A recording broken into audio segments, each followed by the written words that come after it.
bad. That was pretty bad. I don't think you're going to be attracting the police at this rate.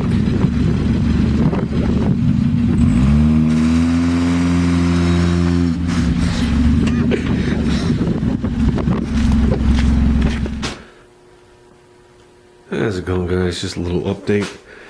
Out here working on this pan again.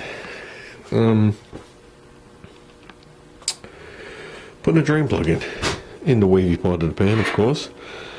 This is the original piece from the stock pan. Where they have these two little divots is where they went in with the machine and spot welded it. Now I'm sure these divots were there well in advance to make the metal a little thinner so it wouldn't burn through the sheet metal.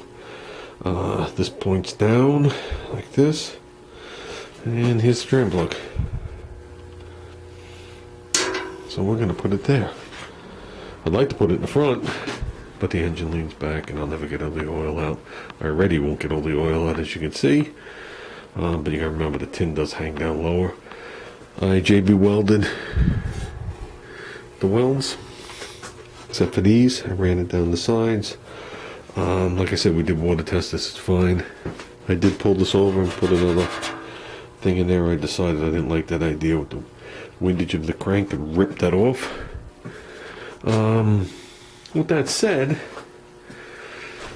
I was watching Dizzy's video the other day showing the tools.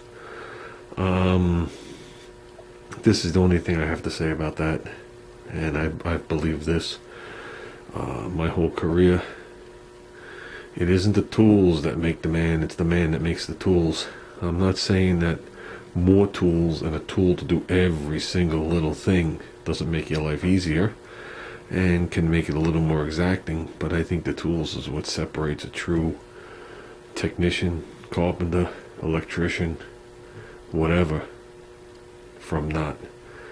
Okay, I think a lot of tools and a million different tools can make a non-professional seem like a professional, but it still takes a professional to know what to do with the limited amount of tools you have.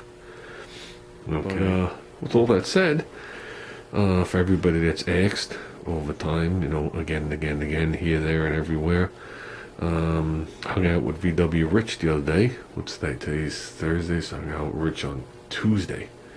I guess it was Tuesday. He came down to the shop, hung with me for a little over 3 hours. Fun like always. We just gotta hang out more outside of work. But then again, the weather's cold, and you can find your house and all sorts of crap and family things, and you know, everything gets in the way. And then sooner or later you realize that you should have spent more time together when it's too late.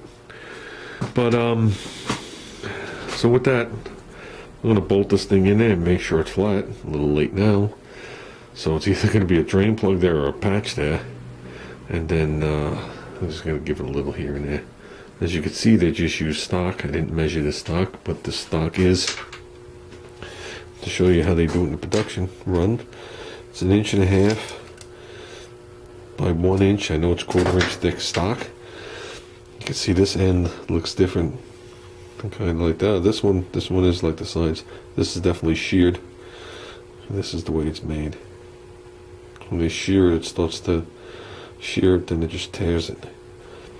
And there was somebody somewhere making billions of these things. Glad I don't have that job. Oh, drain plug's not leaking. That's a bonus.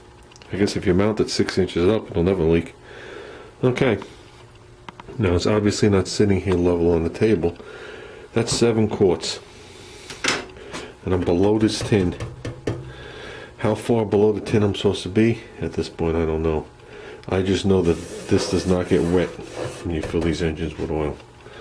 So, going by how far it's below it, which is about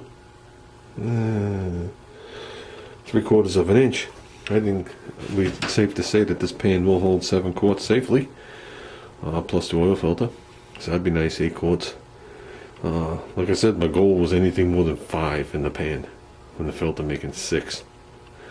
So I think we've exceeded that. I don't think this is going to leak, especially after epoxying all the welds. But I didn't do it for that reason. I did it to make sure the drain plug was good considering the metal was a little wavy there. Look for the flattest spot possible. I actually used this and some real heavy washes to make sure it was flat before I bolted my original drain plug on there minus the gasket and put some tacks in there. It's hard to see. So with that, I'm gonna wind up draining this. I don't see any puddles coming onto the floor. I'm gonna let Junior do some body work on this thing. We gotta clean up all this. Like I said, I put this in with a flux core, so we gotta get the slag off.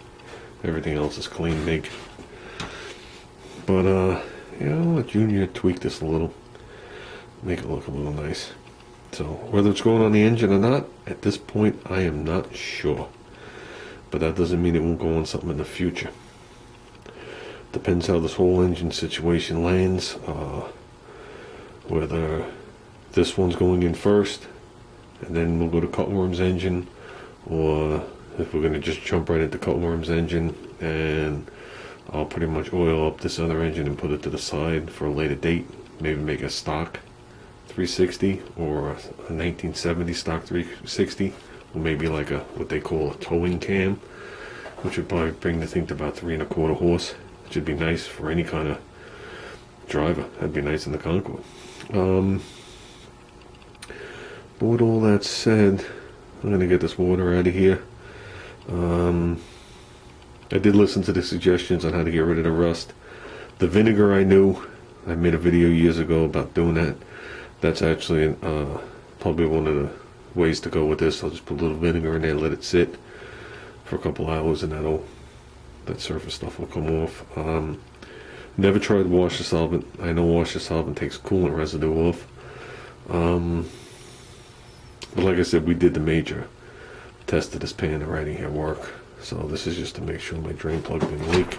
And if it ain't dripping now, let me be worried that if it starts to drip now, that means it'll still drip less than an old engine as it is.